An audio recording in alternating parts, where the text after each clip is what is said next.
नमस्कार दोस्तों, 1000 commerce MCQ series का पार्ट 4 है ये। इसमें जो क्वेश्चंस हैं ये बेसिक जो रिकॉर्डिंग होती है अकाउंटिंग की बुक्स में उससे रिलेटेड हैं, उसके रूल से रिलेटेड हैं। सारे क्वेश्चंस ऐसे हैं जो प्रीवियस एग्जाम्स में पूछे गए हैं और इनमें से काफ़ी क्वेश्चन ऐसे हैं जो देखने में आसान दिखते हैं बट उनमें अक्सर गलतियां हो जाती हैं। आप क्वेश्चन को पॉज करके पढ़ सकते हैं आराम से। मैं क्वेश्चन को पढ़ के एनालाइज करके और उसका आंसर बताता जाऊंगा। इसके अलावा आंसर को एनालाइज भी करूंगा। आज का पहला जो क्वेश्चन है question number 76, transaction to be recorded in journal proper will be. Transaction जिसको जर्नल प्रॉपर में रिकॉर्ड किया जाएगा, इनमें से ऐसी कौन सी ट्रांजैक्शन है? गिवन ऑप्शन में सही जवाब है क्रेडिट परचेज ऑफ फर्नीचर। जब रिकॉर्डिंग से रिलेटेड कोई क्वेश्चन हो या रिकॉर्डिंग के अलावा रेक्टिफिकेशन ऑफ एरर से रिलेटेड कोई क्वेश्चन हो तो एक थंब रूल की तरह हमको क्वेश्चन इस तरीके से समझना चाहिए। हमको ये मानना चाहिए कि वो प्राइमरी बुक्स में जो सब्सिडरी बुक्स हैं उनको बनाते ही हैं। ये मान करके चलना चाहिए कि जर्नल के अलावा वो cash book, purchase book, sales book, BR book, BP book ये सब बनाते हैं। तो इस हिसाब से क्वेश्चन को टैकल करेंगे तो जल्दी वो समझ में आ जाएगा। इसमें चूंकि हमसे पूछा है जर्नल प्रॉपर में क्या रिकॉर्ड किया जाएगा, तो इसका मतलब है कि बाकी ट्रांजैक्शंस के लिए वो सब्सिडरी बुक्स बनाते हैं जिसमें कैश बुक में कैश चला जाएगा, परचेज बुक में गुड्स का परचेज क्रेडिट, ठीक वैसे ही सेल्स बुक में गुड्स का सेल क्रेडिट, और ऐसे ही परचेज रिटर्न और सेल्स रिटर्न में जो क्रेडिट परचेज का रिटर्न है गुड्स का या क्रेडिट सेल का रिटर्न है गुड्स का वो आएगा। बीपी बुक में बिल्स पेबल आएगा और बीआर बुक में बीआर आएगा। और बाकी बची हुई जितनी भी एंट्रीज हैं वो जर्नल प्रॉपर में आती हैं। जर्नल प्रॉपर को जनरल जर्नल भी बोला जाता है। ये जर्नल ही होता है, केवल उस समय इसको जर्नल प्रॉपर बोल दिया जाता है जब हम बाकी सारी बुक्स बनाते हैं, जर्नल के साथ साथ सारी सब्सिडरी बुक बनाते हैं। तो इस क्वेश्चन में बाकी हम इंफॉर्मेशन को देखते हैं तो पता चल रहा है कि वेजेस की पेमेंट नेचुरली कैश में की होगी, क्योंकि यहाँ पे ऐसा लिखा हुआ है कि पेमेंट की गई है वेजेस की, तो कैश की गई होगी। चेक हो या कैश हो वो कैश ही होता है, तो कैश बुक में आई होगी ये। क्रेडिट सेल का मतलब है गुड्स की क्रेडिट सेल। जब तक स्पष्ट ना हो तब तक हमेशा गुड्स का माना जाएगा सेल को या परचेज को, तो क्रेडिट सेल है, इसका मतलब ये सेल्स बुक में हुई होगी। और purchase of goods of ₹1000 from Suresh, Suresh से खरीदी है तो क्रेडिट है, उधार है। गुड्स की परचेज है तो इसका मतलब ये परचेज बुक में जाएगी। और ये एंट्री ऐसी है जो फर्नीचर का परचेज है क्रेडिट बेसिस पे। अगर ये नकद खरीदा होता तब तो कैश बुक में आ जाता, लेकिन ये फर्नीचर का परचेज है, गुड्स का परचेज है नहीं, तो परचेज बुक में भी नहीं आएगा और इसलिए इसकी एंट्री हमको करनी पड़ेगी जर्नल प्रॉपर में। ये पूरी सीरीज में आपके कॉन्सेप्ट एक तरफ से प्रॉपर ऑर्डर में रेडी होंगे। हम अकाउंटिंग की शुरुआत से इसको स्टार्ट कर रहे हैं। ये चौथा आज वीडियो है। इसके अलावा नेक्स्ट भी आएंगे कंटिन्यूएशन में जिनमें अकाउंट का लास्ट तक जाएगा, ठीक वैसे ही मैनेजमेंट का भी पूरा टॉपिक रहेगा। 77 क्वेश्चन है आज का second question, prepaid rent account is तो इस टाइप के क्वेश्चन पहले भी आए हैं पिछले वीडियोस में, इसलिए इस पर ज़्यादा समय नहीं लेंगे। प्रीपेड कोई भी एक्सपेंस हो, प्रीपेड हो या आउटस्टैंडिंग हो, एडवांस हो, ये हमेशा उस पार्टी को या उस व्यक्ति को इंगित करते हैं बुक्स में जिसको हमने प्रीपे कर रखा है, एडवांस दे रखा है। उस पार्टी को दिखा रहे हैं कि उस पार्टी को हमने इतना एडवांस दे रखा है। अगर हमने किसी से एडवांस ले रखा है तो उस पार्टी को दिखाते हैं जिससे हमने एडवांस ले रखा है। अगर आउटस्टैंडिंग है तो उस पार्टी को उसमें इंगित करते हैं बुक्स में कि जिसका हम पे आउटस्टैंडिंग है। तो इसका मतलब ऐसे जितने भी पेंडिंग होते हैं, प्रीपेड हो या एडवांस हो या एरियर हो, ये हमेशा किसी न किसी पार्टी को बताते हैं, तो इसलिए ये पर्सनल अकाउंट कहलाते हैं। तो इसका जो सही जवाब है वो है option A, personal account. Next है 78 आज का third question, contra entries in cash book are made when. Cash book में कॉन्ट्रा एंट्री कब की जाती है? देखिए हिंदी में इनको विपरीत बोलते हैं। कॉन्ट्रा होता क्या है कि दरअसल जब हम कैश बुक बनाते हैं तो कैश बुक में दो साइड हो गए, डेबिट साइड और क्रेडिट साइड। अगर कोई ट्रांजेक्शन इस टाइप की है कि वो डेबिट में भी आ रही है और क्रेडिट में भी आ रही है तो इसका मतलब दोनों तरफ आ रही है ये ट्रांजेक्शन, तो विपरीत हो रही है, इधर भी हो रही है इधर भी हो रही है, ऐसे केस में इसको बोला जाएगा कॉन्ट्रा एंट्री। अब कैश बुक में कॉन्ट्रा एंट्री बनती कब है? तो गिवन ऑप्शंस में जो सही जवाब है वो है option C, triple column cash book is maintain. अब देखिए हालांकि ऐसा जरूरी नहीं कि ट्रिपल कॉलम में, लेकिन ऑप्शन के हिसाब से ये सही है, डबल कॉलम में भी हो सकती है। बनती कब है पहले मैं ये बता देता हूँ। कॉन्ट्रा एंट्री तब बनेगी जब हमारे कैश बुक में कैश कॉलम भी हो और बैंक कॉलम भी हो, डेबिट में भी और क्रेडिट में भी। अगर हम कैश कॉलम और बैंक कॉलम दोनों मेंटेन कर रहे हैं और इसके बाद मान लो हम कैश जमा करते हैं बैंक में, तो बैंक बढ़ जाएगा, बैंक के डेबिट में एंट्री आएगी, और कैश कम हो जाएगा, कैश के क्रेडिट में एंट्री आएगी, तो दोनों तरफ आ गई, ये कॉन्ट्रा एंट्री हुई। ठीक वैसे ही मान लो हम बैंक से बिजनेस के लिए कैश निकाल लेते हैं, तो जब कैश निकालेंगे बिजनेस के लिए तो हमारा बिजनेस में कैश बढ़ जाएगा, तो कैश डेबिट हो जाएगा और बैंक अकाउंट हमारा कम हो जाएगा, जो बिजनेस का बैंक अकाउंट है। ध्यान रखें, पर्सनल की बात नहीं हो रही है, ना पर्सनल कैश ना पर्सनल बैंक। कैश अकाउंट भी बिजनेस का और बैंक अकाउंट भी बिजनेस का। जब हम कैश बुक बनाते हैं तो इन दोनों को जो रिकॉर्ड करते हैं वो कैश बुक में ही रिकॉर्ड कर लेते हैं। तो जब हमने कैश निकाला तो कैश बढ़ गया और हमारे बैंक अकाउंट में से पैसा घट जाएगा बिजनेस के बैंक अकाउंट में से, तो बैंक अकाउंट क्रेडिट हो जाएगा। इसका मतलब दोनों तरफ आई, तो यही कॉन्ट्रा एंट्रीज होती हैं। अब जैसे पहला ऑप्शन था इसमें कि पैटी कैश बुक मेंटेन की जाए, तो इसका कोई मतलब ही नहीं है पैटी कैश बुक में कॉन्ट्रा एंट्री होने का। सिंपल कैश बुक का मतलब हो गया सिंगल कॉलम होती है, इसमें भी नहीं होगा। तो नेचुरली जब ट्रिपल कॉलम बनाएंगे तो ये आवश्यक है। ट्रिपल कॉलम का मतलब हो गया जब हम कैश, बैंक और डिस्काउंट कॉलम भी बनाएंगे। तो जब ट्रिपल कॉलम का मतलब हो गया कि नेसेसरीली उसमें कैश और बैंक दोनों कॉलम बनेंगे ही। जब दोनों कॉलम ये नेसेसरी बनेंगे तो इसका मतलब आवश्यक रूप से उसमें कॉन्ट्रा एंट्री आ जाएगी। नेक्स्ट है strongest letter of credit is 79th question. Strongest letter of credit, इसके ऑप्शंस देख लें आप पहले ABCD तक। अब बात करते हैं ये लेटर ऑफ क्रेडिट होता क्या है। लेटर ऑफ क्रेडिट ज़्यादातर यूज होता है इंटरनेशनल बिजनेस के केस में। ये साख पत्र होता है एक तरह से। जैसे मान लो एक्सपोर्टर है हमारे देश का कोई, और उसको बड़ा कोई ऑर्डर मिला है एक्सपोर्ट का, और किसी दूसरे देश का इंपोर्टर है, उसने ऑर्डर दिया है कि भाई आप ये हमारा सामान बना दीजिए, हमारे पास भेज दीजिए। अब मान लो वो 200 करोड़ रुपए का ऑर्डर है, तो बहुत मोटी अमाउंट हो जाती है। तो अब ना तो इम्पोर्टर ही इनको एडवांस में 200 करोड़ दे सकता है, ना एक्सपोर्टर ही इतना बर्डन बियर करेगा, इतना बड़ा रिस्क कि वो ऑर्डर लेके सामान बना दे, भेज दे और उसके बाद पैसा पता नहीं आए ना आए, फंस जाए। तो इसलिए एक्सपोर्टर कहता है इम्पोर्टर से कि आप हमें अपना लेटर ऑफ क्रेडिट भेजिए।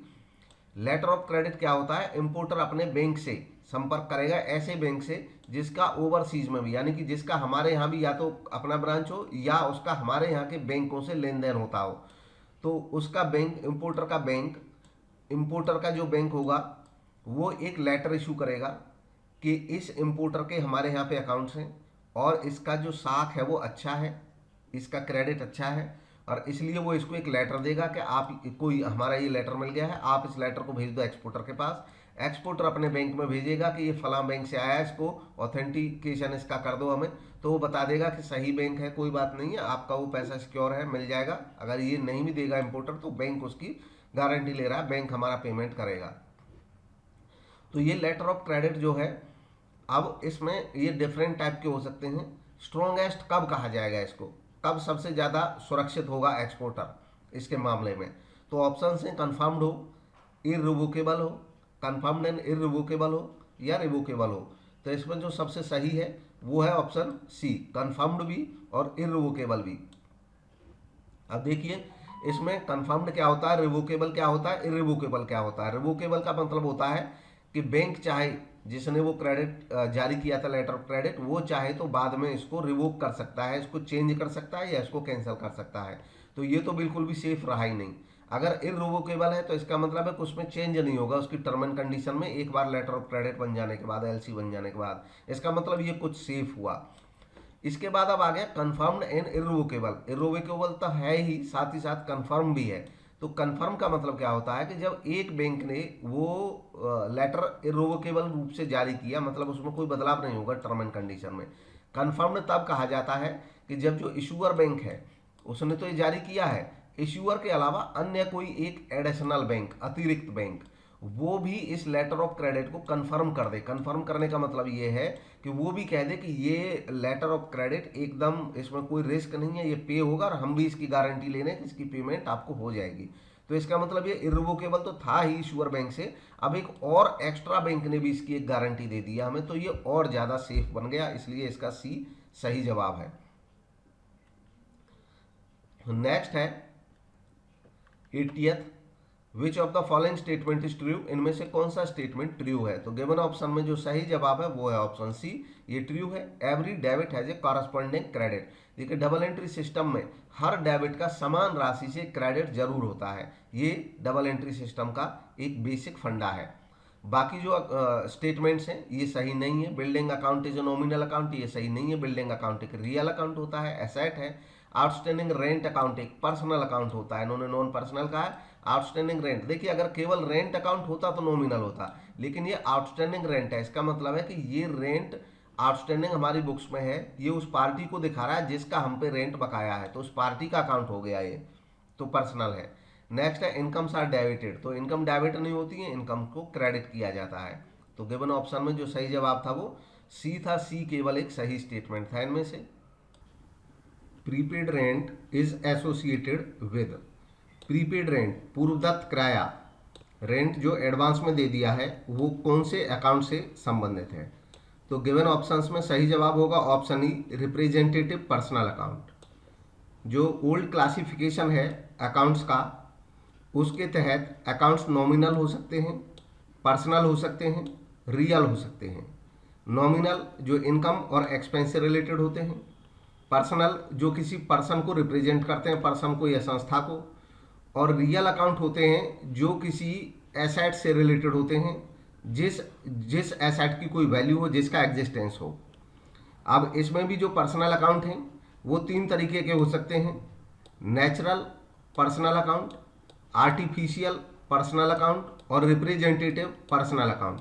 नेचुरल पर्सनल अकाउंट, जब कोई अकाउंट में जो अमाउंट दिया है अगर वो किसी नेचुरल पर्सन को रिप्रेजेंट करता है तो वो नेचुरल पर्सनल अकाउंट है। फॉर एग्जांपल अगर ओनर्स कैपिटल अकाउंट है, या केवल कहो कैपिटल अकाउंट, या ड्राइंग अकाउंट कहो, या महेश का अकाउंट है, या सुरेश का अकाउंट है, ये सब नेचुरल पर्सनल अकाउंट हैं क्योंकि ये नेचुरल पर्सन को रिप्रेजेंट कर रहे हैं। जैसे कैपिटल अकाउंट है, अब यहाँ पे मालिक का नाम नहीं भी लिखा हो तब भी ये नेचुरल बात होती है कि ये ओनर का ही कैपिटल है। अब ओनर एक पर्सन है तो ये नेचुरल पर्सनल अकाउंट हो गया। अब ये डिपेंड करेगा पर्टिकुलर सिचुएशन पे भी कि कौन से टाइप का अकाउंट है। हर एक अकाउंट में जो बेसिक रूल हैं वो उस अकाउंट की नेचर पहले हमें पहचान करनी पड़ेगी, तब इन तीनों में से हम पहचान कर सकते हैं कि कौन सा अकाउंट है।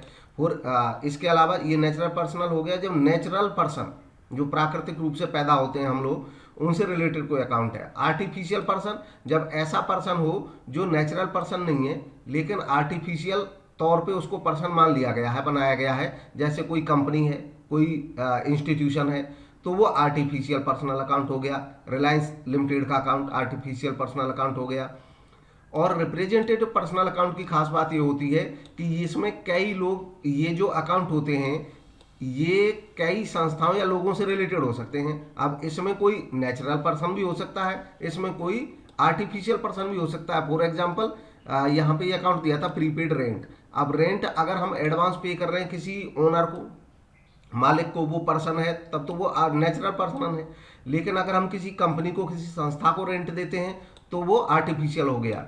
तो रिप्रेजेंटेटिव तब बोलते हैं जब किसी अकाउंट की नेचर पर्सनल में वो नेचुरल पर्सन भी हो सकता है और वो आर्टिफिशियल पर्सन भी हो सकता है। जब दोनों को कंबाइन रूप से किसी अकाउंट में रिप्रेजेंट किया जाता है तब वो रिप्रेजेंटेटिव पर्सनल अकाउंट होता है। तो इसलिए प्रीपेड, आउटस्टैंडिंग, क्योंकि इनमें कोई संस्था भी हो सकती है, कोई पर्सन भी हो सकता है जिसका हम पे ड्यूज है या जिस पे हमारा ड्यूज है, रिप्रेजेंटेटिव पर्सनल अकाउंट होते हैं। नेक्स्ट है नॉमिनल अकाउंट। इनमें से नॉमिनल की पहचान करनी है, तो नॉमिनल अकाउंट इनमें से होगा ऑप्शन ए, वेजेज अकाउंट। जितने भी एक्सपेंसेस या इनकम के अकाउंट होते हैं वो नॉमिनल होते हैं। बाकी पेटेंट अकाउंट ये एक रियल अकाउंट है, एसेट का है। प्रीपेड अकाउंट ये एक पर्सनल अकाउंट है। नेक्स्ट है debit the receiver and credit the giver is the rule of. अब ये रूल किसका? Debit the receiver, credit the giver. तो अकाउंटिंग के जो गोल्डन रूल्स ऑफ अकाउंट्स कहा जाता है उनमें ये रूल्स होते हैं और तीन तरीके से अकाउंट्स को उनमें डिफाइन किया जाता है, personal account, nominal account, real account. अब debit the receiver, credit the giver, ये रूल किसका है? ये रूल है पर्सनल अकाउंट का। ऑप्शन बी इसका सही जवाब हो जाएगा। पर्सनल अकाउंट का रूल होता है कि debit the receiver, credit the giver. Nominal account का रूल होता है debit all expenses and credit all incomes. Salary account एक नॉमिनल अकाउंट है, रेंट अकाउंट एक नॉमिनल अकाउंट है, तो यही नॉमिनल वाला ही रूल इनके लिए होगा, इसलिए बी इसमें केवल सही ऑप्शन है। नेक्स्ट है which among the following belongs to nominal account, इनमें से कौन सा नॉमिनल अकाउंट से संबंधित है। तो नॉमिनल अकाउंट कौन सा है, बस उसी की पहचान करनी है। बैड डेट्स रिकवरी अकाउंट, देखिए बैड डेट होता है जब पैसा डूब गया, तो वो भी नॉमिनल अकाउंट है। और बैड डेट जो डूब गया था अगर वो रिकवरी होता है तो ये एक बेनिफिट है, ये भी नॉमिनल अकाउंट है। तो बैड डेट रिकवरी अकाउंट एक नॉमिनल अकाउंट है। बाकी जो बैंक अकाउंट है, बैंक अकाउंट एक पर्सनल अकाउंट है, उस बैंक को रिप्रेजेंट करता है जिसमें हमारा पैसा है। Bills payable account, bills payable account भी एक नॉमिनल अकाउंट है, ये उस पार्टी को बताता है। ड्राइंग अकाउंट ये भी एक पर्सनल अकाउंट है, ये मालिक को बताता है, मालिक के बारे में बताता है। कमीशन रिसीव्ड इन अकाउंट ये भी एक पर्सनल अकाउंट है। नेक्स्ट है which one of the following accounting equation is correct, इनमें से कौन सी अकाउंटिंग इक्वेशन करेक्ट है उसकी पहचान करनी है। तो गिवन ऑप्शंस में जो सही जवाब है वो है ऑप्शन बी, एसेट बराबर होता है लायबिलिटी प्लस ओनर्स इक्विटी। देखिए ओनर्स इक्विटी जो होता है इसको कैपिटल भी बोला जाता है, तो एसेट बराबर लायबिलिटीज प्लस कैपिटल ये अकाउंटिंग इक्वेशन होता ही है। ओनर्स इक्विटी बोला जाता है कैपिटल को, लायबिलिटी को क्रेडिटर्स इक्विटी बोल दिया जाता है, क्रेडिटर्स इक्विटी। ये कैपिटल को बोला जाता है ओनर्स इक्विटी, लायबिलिटी को क्रेडिटर्स इक्विटी, और एसेट को टोटल इक्विटी बोल दिया जाता है। नेक्स्ट है 86 question, the installation expenses for a new machinery, एक नई मशीन पे इंस्टॉलेशन एक्सपेंसेस किया वो डेबिट होंगे किस में। देखिए जब हम बाहर से कोई नई मशीन लाएं या हम बाहर से किसी से पुरानी मशीन ही खरीद के लाएं तो भी वो हमारे लिए नई ही होती है।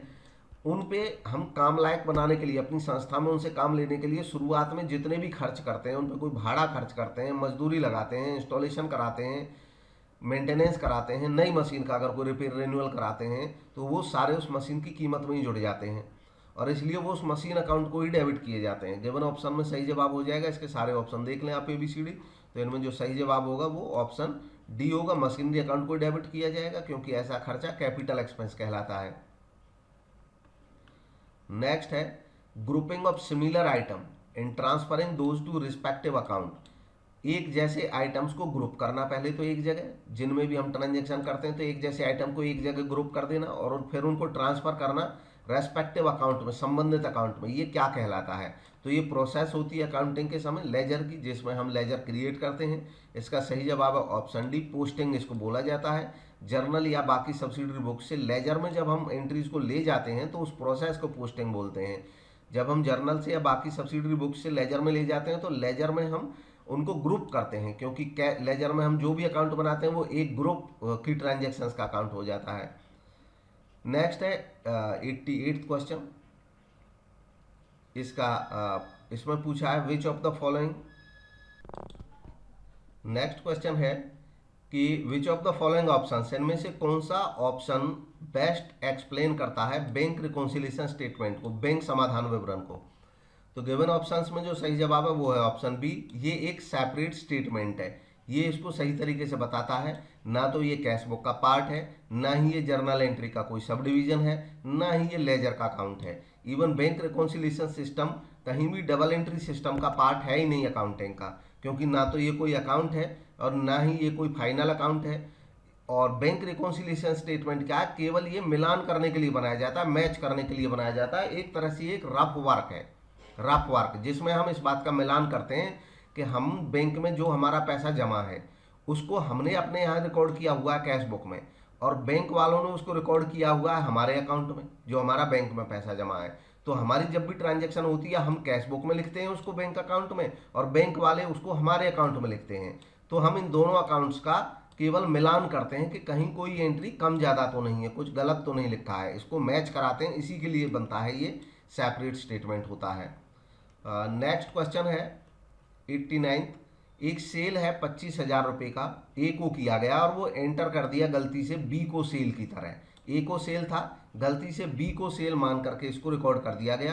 तो गिवन ऑप्शंस में से कौन सा जवाब सही है। तो ऐसे क्वेश्चन में अक्सर लोग गलती कर देते हैं, इसको वो कंपनसेटिंग एरर मान लेते हैं कि ए को सेल थी 25,000 लेकिन बी को सेल लिख दी।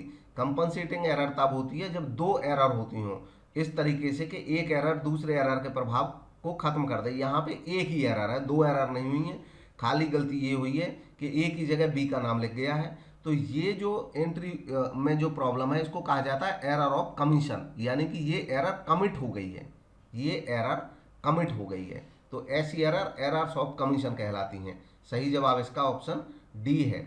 बाकी एक बार मैं बता देता हूं, जैसे एरर ऑफ ओमिशन, ये ओमिशन होता है कुछ ओमिट हो जाना, something has been omitted while recording, जब हम रिकॉर्ड कर रहे थे तो कुछ छूट गया। ओमिशन एक तरफ का भी हो सकता है और दोनों तरफ का भी, कंप्लीट ओमिशन भी हो सकता है और पार्टली ओमिशन भी हो सकता है, मतलब एक जगह लग गया दूसरी जगह छूट गया, या कंप्लीट ओमिशन होता है तो रिकॉर्ड करने से ही छूट गया।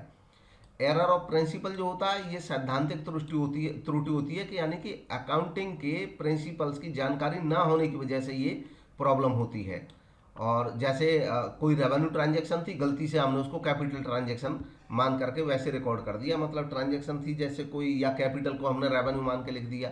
नई मशीन खरीदी, नई मशीन खरीदने पे हमने कुछ वेजेज दिया, अब ये जो वेजेज है ये है तो कैपिटल एक्सपेंस, ये मशीन की कीमत में जुड़ना चाहिए था, हमने गलती से इसको वेजेज अकाउंट ही डेबिट कर दिया, रेवेन्यू अकाउंट मान लिया, तो ये सिद्धांत की त्रुटि हुई, क्योंकि हमने वेजेज को वेजेज रखा, ये तो बात सही है, लेकिन जो प्रिंसिपल था हम उसको भूल गए कि ये वेजेज अब वेजेज नहीं कहलाएगा, ये मशीन की कीमत में जोड़ना था।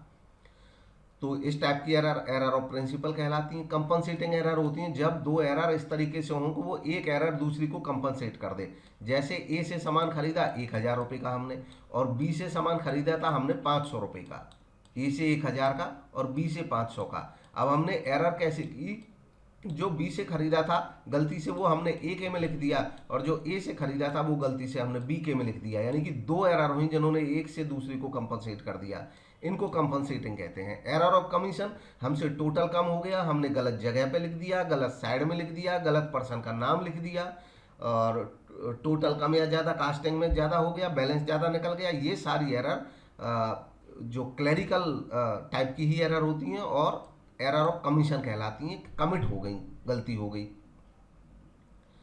नेक्स्ट है 90th क्वेश्चन, इसमें पूछा विच of the following errors can not be detected through trial balance, इनमें से ऐसी कौन सी एरर है जिसको ट्रायल बैलेंस से पता नहीं लगाया जा सकता है। तो गिवन ऑप्शन में जो सही जवाब है वो है option B, treating in expense as an asset, मतलब कोई खर्च था और उस खर्च को हमने गलती से एक एसेट की तरह ट्रीट कर दिया। जैसे मान लो स्टेशनरी का एक्सपेंस था 500 रुपये, अब जनरली स्टेशनरी को क्या माना जाता है, उसको खर्चा ही माना जाता है हमेशा, लेकिन उन्होंने क्या किया कि स्टेशनरी को उन्होंने एसेट की तरह दिखा दिया, तो स्टेशनरी भी डेबिट होता है, और स्टेशनरी को अगर वो स्टॉक दिखा देंगे, एसेट दिखा देंगे, तो वो भी डेबिट ही होता है, दोनों ही डेबिट होते हैं। तो अगर ये इसको स्टेशनरी को मान लो इन्होंने एसेट दिखाई दिया, तो ट्रायल बैलेंस में तो डेबिट का डेबिट ही रह गया, 500 रुपये का डेबिट वो होना था, अभी भी 500 का डेबिट दिख रहा है। वो अलग बात है कि जो एक्सपेंस था वो एसेट दिख रहा है, लेकिन ट्रायल बैलेंस में तो डेबिट में ही गया ये अमाउंट, तो वहां से पता ही नहीं चलेगा इस गलती का। तो ये एक ऐसी एरर है। बाकी रॉन्ग अमाउंट में अगर पोस्ट कर देंगे, रॉन्ग अमाउंट पोस्ट कर देंगे, पोस्ट करने का यहाँ पे कह रहा है, रिकॉर्ड करने का नहीं कह रहा है। जब भी आप रेक्टिफिकेशन और एरर का क्वेश्चन पढ़ें तो रिकॉर्डिंग और पोस्टिंग में अंतर करके पढ़ें हमेशा। रिकॉर्डिंग का मतलब होता है कि जहाँ हमने बुक में लिखा था वो पहली बार, वहाँ गलती हो जाना। पोस्ट का मतलब होता है कि बुक में तो वो पहले से रिकॉर्ड था, हमने उसको लेजर में पोस्ट किया।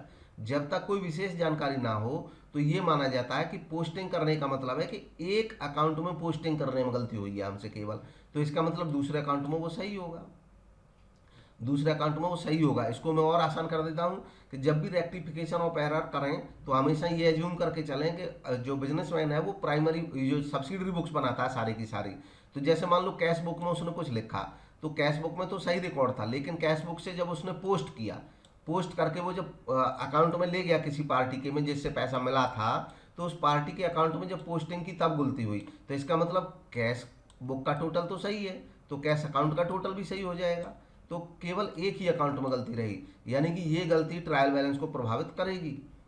नेक्स्ट है posting an amount on the wrong side, फिर अगेन वही बात आ गई, पोस्टिंग एन अमाउंट, यानी कि बुक में तो रिकॉर्ड सही है, तो जब पोस्ट किया यानी कि एक ही अकाउंट में जब गया तो गलती हुई। और रॉन्ग टोटलिंग, टोटल गलत हुआ। अच्छा, जब टोटलिंग की गलती होगी तो नेचुरली वो वन साइडेड ही होगी। कैसे कि टोटल का मतलब हो गया आपने कोई भी बुक का टोटल किया, कैश बुक, परचेज बुक या किसी लेजर का ही किया, तो केवल उसी का बैलेंस गलत हुआ, दूसरे का सही रहेगा, तो ये भी हमें ट्रायल बैलेंस से पता चल जाएगी। ये वन साइडेड एरर्स हैं तीनों, तो 20 का सही जवाब हुआ। नेक्स्ट है सस्पेंस अकाउंट, जनरली ओपन किया जाता है रेक्टिफाई करने के लिए किसको, तो देखिए सस्पेंस अकाउंट जनरली रेक्टिफाई करने के लिए खोला जाएगा वन साइडेड एरर्स को। यहाँ पे जनरल लिया, 100% श्योर नहीं है, क्योंकि कुछ डबल टू साइडेड एरर ऐसी हो सकती हैं जिनमें टू साइडेड एरर भी हुई है और एक साइड में ज़्यादा इफेक्ट है, एक साइड में कम इफेक्ट है, तो सस्पेंस वहाँ भी खुल जाता है। इसलिए हार्ड एंड फास्ट नहीं होता है, बस सामान्य तौर पे जो वन साइडेड एरर होती है उन्हीं के केस में सस्पेंस अकाउंट खोला जाता है। अब ये क्यों खोला जाता है ये मैं बताता हूँ। देखिए, वन साइडेड एरर का मतलब होता है कि जब आप ट्रायल बैलेंस बनाएंगे तो डेबिट वाले अकाउंट डेबिट में और क्रेडिट वाले क्रेडिट में। अगर वन साइडेड एरर है तो इसका मतलब है कि केवल एक ही साइड में एरर हुई, या तो डेबिट में या क्रेडिट में। मान लो क्रेडिट में एरर हुई, आपकी 100 रुपये कम रह गया क्रेडिट में, तो अब आपको ट्रायल बैलेंस को मैच करने के लिए सस्पेंस अकाउंट खोलना पड़ा होगा। अगर क्रेडिट कम रह गया तो आप क्रेडिट में ही सस्पेंस खोल देंगे 100 रुपये का, ताकि ये जो कमी है ये पूरी हो जाए। अगर क्रेडिट साइड ज़्यादा हो गया होता तो आप इस ज़्यादा को बैलेंस करने के लिए डेबिट में 100 रुपये का सस्पेंस खोल देते। तो सस्पेंस खोला जाता है हमेशा वन साइडेड एरर को करेक्ट करने के लिए, इसलिए 20 का सही जवाब हुआ। नेक्स्ट है, विच of the following error can be detected by trial balance. अब कौन सी एरर ट्रायल बैलेंस से डिटेक्ट हो सकती है, इस बार पूछा है, जिसको हम ट्रायल बैलेंस से पता लगा सकते हैं। तो कौन सी एरर पता लग सकती है, गिवन ऑप्शंस में से पहचान करें। इनमें से जो सही जवाब है वो है option C, error in casting of subsidiary books. देखिए, कास्टिंग का मतलब वही हो गया कि जब सब्सिडरी बुक जब आप बना रहे हैं तो लास्ट में जब आप टोटल कर रहे थे बैलेंसिंग के लिए, उस टाइम पे आपने एरर कर दी, या तो ज़्यादा कास्ट कर दिया, ओवर कास्ट कर दिया, या कम कास्ट कर दिया, अंडर कास्ट कर दिया। तो ऐसे केस में आपका एक ही बुक का बैलेंस, यानी कि एक ही अकाउंट का बैलेंस प्रभावित होगा, तो वो वन साइडेड एरर रह जाएगी और उसका पता चल जाएगा, बाकियों का पता नहीं चलेगा। नेक्स्ट है 93, overcasting of sales book could be rectified by. अब सेल्स बुक की अगर ओवर कास्टिंग हो गई, अभी इससे रिलेटेड हमने डिस्कस किया था कि ओवरकास्ट हो गई कोई बुक, सेल्स बुक हो चाहे कोई भी बुक हो, तो उसको रेक्टिफाई कैसे करेंगे। ओवरकास्ट का मतलब है कि सेल्स बुक जब हमने इसका बैलेंस निकाल रहे थे तो सेल्स का जो नेचुरल बैलेंस है सेल्स का वो क्रेडिट होगा। इसका मतलब हमने क्रेडिट साइड को ज़्यादा कास्ट कर लिया, ज़्यादा गिन लिया, तो इतने रुपए से सेल्स बुक ज़्यादा क्रेडिट हो गई। अब उसको रेक्टिफाई कैसे करेंगे। अभी हम डिस्कस कर रहे थे कि जब कोई बुक ओवरकास्ट हो जाती है तो वन साइडेड एरर होगी, तो ओवरकास्ट हुई है, यानी कि क्रेडिट साइड ट्रायल बैलेंस में, भाई सेल्स हम ट्रायल बैलेंस में क्रेडिट साइड में लिखेंगे सेल्स का बैलेंस, क्योंकि सेल्स क्रेडिट होता है। तो ट्रायल बैलेंस का क्रेडिट साइड ओवरकास्ट हो गया, ज़्यादा गिन गया। अब इसको ट्रायल बैलेंस को मैच करने के लिए हमने यहाँ पे सस्पेंस खोला होगा डेबिट साइड में, तो एक सस्पेंस खुला हुआ है हमारा डेबिट का।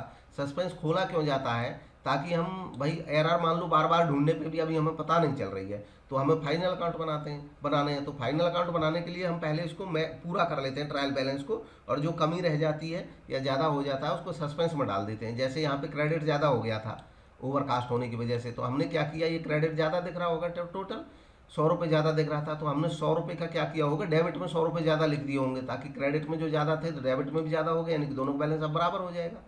लेकिन ये जो डेबिट में हमने 100 रुपये रखे, ये रखे हमने किस में, सस्पेंस में, क्योंकि अभी हमें पता नहीं था कि किस वजह से हैं, तो सस्पेंस में रख दिए। बाद में हमें पता चल गया इस बात का कि ये तो सेल्स ज़्यादा हो गया था इसलिए लिखे हुए हैं। अब हमें जब पता चल जाता है तो उसको सही कैसे करते हैं, सेल्स क्रेडिट था ज़्यादा 100 रुपये से, तो सेल्स को हम डेबिट कर देंगे, ऐसा करने से वो सही हो जाएगा। सस्पेंस बेवजह डेबिट हुआ पड़ा है 100 रुपये से, सस्पेंस को हम क्रेडिट कर देंगे 100 रुपये से, तो वो नेल हो जाएगा, सस्पेंस खत्म हो जाएगा और सेल्स हमारा सही रिकॉर्ड हो जाएगा।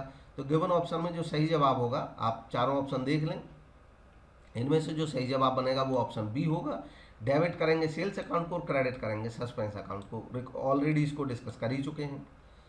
नेक्स्ट क्वेश्चन है, suspense account having debit balance will be shown in the. Suspense account जिसका डेबिट बैलेंस होगा उसको कहाँ दिखाया जाएगा। अब इसको यहाँ से समझें कि डेबिट बैलेंस होने का मतलब है कि वो सस्पेंस अकाउंट खोल चुके हैं, ट्रायल बैलेंस बंद हो चुका है। जब सस्पेंस अकाउंट बन चुका है कभी भी, तो इसका मतलब होता है कि ईयर एंड हो चुका है। अब ईयर एंड जब हो चुका है तो वो P&L में या बैलेंस शीट में कहाँ पे दिखाया जाएगा। देखिए, सस्पेंस अकाउंट क्योंकि सस्पेंस है, हमें ये पता नहीं है इसके बारे में, हमें ये पता नहीं है किस चीज़ का सस्पेंस है, तो इसको जब तक ये सस्पेंस रहेगा इसको दिखाया जाएगा बैलेंस शीट में, क्योंकि ये बैलेंस है सस्पेंस अकाउंट का। अब ये सस्पेंस अगर डेबिट है, डेबिट साइड है अगर सस्पेंस का, तब ये एसेट साइड में दिखाया जाएगा, अगर क्रेडिट है तो लायबिलिटी साइड में दिखाया जाएगा। तो गिवन ऑप्शन में जो सही जवाब हो जाएगा वो हो जाएगा option B, asset side of balance sheet में दिखाया जाएगा। नेक्स्ट है 95, इसमें पूछा गया which of the following is the base for preparing trial balance. Trial balance बनाने के लिए बेस क्या है। देखिए ट्रायल बैलेंस जब भी हम बनाते हैं तो हमें सारे अकाउंट्स के डेबिट या क्रेडिट बैलेंस चाहिए होते हैं, हर अकाउंट के। तो हर अकाउंट के जो डेबिट या क्रेडिट बैलेंस होते हैं वो निकलते हैं लेजर में। लेजर में सारे अकाउंट अलग अलग बनते हैं और वहीं पे इनके बैलेंस निकलते हैं। तो इसी लेजर को ही बेस बना करके ट्रायल बैलेंस बनाया जाता है। तो गिवन ऑप्शन में बी सही है। और लेजर के लिए जो बेस होता है वो होती हैं सब्सिडरी बुक्स, जर्नल और बाकी बुक्स, स्पेशल पर्पज बुक्स। और लेजर के लिए बेस हो जाता है जर्नल, इसके लिए लेजर बेस बन जाता है ट्रायल बैलेंस के लिए, और ट्रायल बैलेंस बेस बन जाता है आगे P&L और बैलेंस शीट के लिए, और P&L और बैलेंस शीट बेस बन जाता है एनालिसिस करने के लिए, एनालिसिस एंड इंटरप्रिटेशन करने के लिए फाइनेंशियल स्टेटमेंट्स का। इस तरह ये प्रोसेस आगे से आगे बढ़ती रहती है। नेक्स्ट है 96, which one of the following statement is not true. इनमें से सही स्टेटमेंट कौन सा नहीं है। जो सही नहीं है उसकी पहचान करनी है। तो गिवन ऑप्शन में सही जवाब है option A, object of trial balance is to test the accuracy of books. देखिए बुक्स की एक्यूरेसी नहीं पता चलती है हमें ट्रायल बैलेंस से। ट्रायल बैलेंस से हमें केवल मैथमेटिकल एक्यूरेसी पता चलती है अकाउंट्स की या बुक्स की हमारे की। जो मैथमेटिकल एक्यूरेसी है कि कुछ ज़्यादा तो नहीं लिख गया है, कुछ कम तो नहीं लिख गया है, कुछ छूट तो नहीं गया है, इस बात का पता चलता है। बुक्स हमारी सही बनी है या नहीं बनी है ये इससे पता नहीं चलता है। तो गिवन ऑप्शन में ए इसका सही जवाब है। बाकी सारे के सारे ट्रू ऑप्शन हैं। ट्रायल बैलेंस प्रोवाइड करता है फाइनल अकाउंट के लिए बेस, ये सही बात है। एरर ऑफ प्रिंसिपल अफेक्ट नहीं करती है ट्रायल बैलेंस को, ये भी सही बात है। कंपनसेटरी एरर्स को इक्वलाइजिंग एरर्स भी बोला जाता है, ये भी सही बात है। नेक्स्ट है 97, which one of the following is not a clerical error. इनमें से कौन सी एरर क्लैरिकल नहीं है, क्लैरिकल नहीं है। देखिए क्लैरिकल एरर इनमें से नहीं है option C, error of principle. ये सैद्धांतिक नॉलेज है, सिद्धांत प्रिंसिपल्स की जानकारी ना होने की वजह से एरर होती है। क्लैरिकल एरर नहीं है। क्लैरिकल एरर होती हैं जो क्लैरिकल काम करते समय हो जाती हैं चूक से, ओमिट हो गया, कुछ छूट गया, कुछ गलत टोटल हो गया, ज़्यादा टोटल हो गया, गलत साइड में लिख गया। तो हमसे 2 एरर हो गई लगातार तो कंपनसेटिंग एरर हो गई, एक दूसरे को कंपनसेट कर दिया उन एरर्स ने। जब 2 एरर कमिट हो जाए सेम अमाउंट से, एरर ऑफ कमीशन ही होती है कंपनसेटिंग एरर, लेकिन जब एरर ऑफ कमीशन 2 बार हो जाएं और वो दोनों ऐसी एरर हों कि एक दूसरे के प्रभाव को खत्म कर दें, तब उनको कंपनसेटिंग बोला जाता है। ये तीनों क्लैरिकल एरर हैं, ये क्लैरिकल नहीं है सी। नेक्स्ट है विच of the following errors will be rectified through suspense account. इनमें से कौन सी एरर ऐसी है जिसको सस्पेंस के थ्रू सुधारा जाएगा। देखिए सस्पेंस के थ्रू उसी एरर को सुधारा जाएगा जो ट्रायल बैलेंस को प्रभावित करेगी। ट्रायल बैलेंस को प्रभावित करेगी तो इतने रुपए से सस्पेंस अकाउंट खुलेगा। जब सस्पेंस अकाउंट खुलेगा तो सस्पेंस अकाउंट में ही आगे जब कभी सस्पेंस आएगा तो उससे उसको सुधारा जाएगा। तो हमें वो एरर ढूंढनी है जिसकी वजह से ट्रायल बैलेंस मैच नहीं करता है। तो गिवन ऑप्शन में option A, sales return book undercast हो गई। इसी तरह का लगभग पहला एक क्वेश्चन ऑलरेडी पहले भी था। सेल्स बुक आपकी चाहे अंडरकास्ट हो जाए चाहे ओवरकास्ट हो जाए, वो एक साइड को प्रभावित कर देगी ट्रायल बैलेंस को, उसकी वजह से ट्रायल बैलेंस मिलेगा नहीं। मिलाने के लिए आप सस्पेंस खोलोगे और सस्पेंस अकाउंट जब आपका खुल जाएगा तो बाद में कभी वो एरर मिलेगी तब उसको आप सुधार कर पाएंगे। तो ये इसका सही जवाब था। बाकी सेल्स रिटर्न है 1000 रुपये का, रिकॉर्ड ही नहीं हुआ। इनको भी मैं बता देता हूँ इनका इम्पैक्ट क्या एनालाइज करके। सेल्स रिटर्न था 1000 का, रिकॉर्ड ही नहीं हुआ। रिकॉर्ड ही नहीं होने का मतलब है बुक्स में लिखा ही नहीं गया। जब लिखा ही नहीं गया तो ना डेबिट में असर पड़ा ना क्रेडिट में असर पड़ा। जब दोनों में ही असर नहीं पड़ा तो इसका मतलब दोनों में कोई अंतर आएगा ही नहीं, इससे कोई प्रभाव पड़ेगा नहीं ट्रायल बैलेंस पे, और इसलिए यहाँ पे सस्पेंस अकाउंट खुलेगा नहीं तो उससे सही भी नहीं हो सकती है। सेल्स रिटर्न 1000 रुपये का, रिकॉर्ड कर दिया 100 रुपये। ये गलती कैसी है कि सेल्स रिटर्न था 1000 का और रिकॉर्ड, देखिए गलती किसकी है, रिकॉर्डिंग की है, पोस्टिंग की नहीं है, ध्यान देंगे, रिकॉर्डिंग की गलती है। रिकॉर्डिंग का मतलब है दोनों जगह ही पूरा ही रिकॉर्ड गलत हो गया। हमारा पहले हमें डेबिट और क्रेडिट में 1000 दोनों लिखना था तब दोनों तरफ, अब हमने दोनों तरफ डेबिट और क्रेडिट में 100 रुपये लिख दिया। तो क्योंकि दोनों तरफ ही हमने 100 रुपये लिख दिया है तो दोनों तरफ तो मिल जाएंगे आपस में, तो ट्रायल बैलेंस तो मैच हो जाएगा, तो वहाँ पे सस्पेंस अकाउंट नहीं खुलेगा। इसलिए सस्पेंस के थ्रू इसको सही भी नहीं किया जा सकता है। नेक्स्ट है सेल्स रिटर्न है 1000 रुपये का और recorded through purchase return book. Again ये सेल्स रिटर्न था, परचेज रिटर्न में चला गया, लेकिन परचेज रिटर्न बुक में रिकॉर्डिंग की गलती हुई है। मतलब ये हुआ कि सेल्स रिटर्न बुक में तो ये रिकॉर्ड ही नहीं हुआ, तो वहाँ पे तो दोनों अकाउंट नील ही रह गए जिन पे प्रभाव पड़ना था। परचेज रिटर्न बुक में ये रिकॉर्ड हो गया और परचेज रिटर्न बुक में रिकॉर्ड हुआ तो परचेज रिटर्न पे भी इसका प्रभाव पड़ गया, और परचेज रिटर्न बुक में क्योंकि ये रिकॉर्ड हो गया है तो परचेज रिटर्न बुक से जब पार्टी के अकाउंट में पोस्टिंग होगी तो वहाँ पे भी वही असर पड़ेगा। तो दोनों साइड तो बराबर ही हो जाएंगे दोनों अकाउंट्स की, तो इसलिए इससे भी सस्पेंस अकाउंट नहीं खुलेगा। तो इसमें गिवन ऑप्शन में ए जो था वही सही जवाब है। नेक्स्ट देखेंगे क्लरिकल एरर्स इंक्लूड। तो क्लरिकल और एरर्स के बारे में एक क्वेश्चन ऑलरेडी था ही, ये उसी की वजह से सोल्व हो जाएगा, ऑलरेडी एनालाइज कर ही चुके हैं। तो गिवन ऑप्शन में ऑप्शन सी सही है। बोथ एरर ऑफ ओमिशन और एरर ऑफ कमीशन दोनों ही क्लरिकल एरर हैं, इसलिए सी ऑप्शन सही है। प्रिंसिपल की एरर को क्लरिकल नहीं माना जाता है, बाकी ये दोनों एरर हैं क्लरिकल एरर। नेक्स्ट और लास्ट क्वेश्चन है आज का, which one of the following errors is disclose by trial balance. इनमें से कौन सी एरर ऐसी है जिसको ट्रायल बैलेंस के द्वारा डिस्क्लोज किया जाता है, ट्रायल बैलेंस है जिसका पता चल जाएगा। तो गिवन ऑप्शन में जो सही जवाब है एरर ऑफ ये पार्शल ओमिशन। जब पार्शल ओमिशन यानी कि पार्टली कुछ छूट जाएगा, देखो कंप्लीट ओमिशन होगा तो दोनों तरफ से ही छूट गया, जैसे ये omission of recording of transaction, जब वो रिकॉर्ड ही नहीं हुई तो ना डेबिट में गई ना क्रेडिट में गई, तब तो कोई अंतर पड़ेगा नहीं। प्रिंसिपल की एरर भी लगभग ऐसी होती है कि रेवेन्यू ट्रांजैक्शन थी, गलती से कैपिटल में लिख दी, लेकिन खर्चा तो खर्चा में ही लिखा गया होगा, तो डेबिट डेबिट ही रहा होगा, तो इसलिए इसका भी पता नहीं चलेगा। कंपनसेटिंग एरर तो एक दूसरे को कंपनसेट कर ही देती है। हाँ, कंप्लीट ओमिशन होता है तो वो भी ट्रायल बैलेंस को प्रभावित नहीं करता, लेकिन यहाँ पे इन्होंने साफ साफ बता दिया पार्शल ओमिशन। पार्शल ओमिशन क्या होता है कि हमने एक पार्ट छोड़ा है, यानी कि रिकॉर्ड तो हमने कर लिया था, लेकिन जब उसको कहीं हम आगे ले गए पोस्टिंग वगैरह में, तो एक पोस्टिंग सही हो गई और दूसरी पोस्टिंग में छोड़ दिया, तो आधा छूटा है हमसे, तो दूसरी दोनों तरफ का बैलेंस अलग अलग हो जाएगा, तो इसलिए ये प्रभावित करेगा ट्रायल बैलेंस को। तो आज के इसका बी सही जवाब हुआ 100 का। आज के क्वेश्चंस कंप्लीट हैं। इसके अलावा आपकी कोई क्वेरी हो कमेंट के माध्यम से आप पूछ सकते हैं। देखने के लिए धन्यवाद। अगर चैनल को अभी तक सब्सक्राइब नहीं किया है तो सब्सक्राइब करें। Thank you for watching.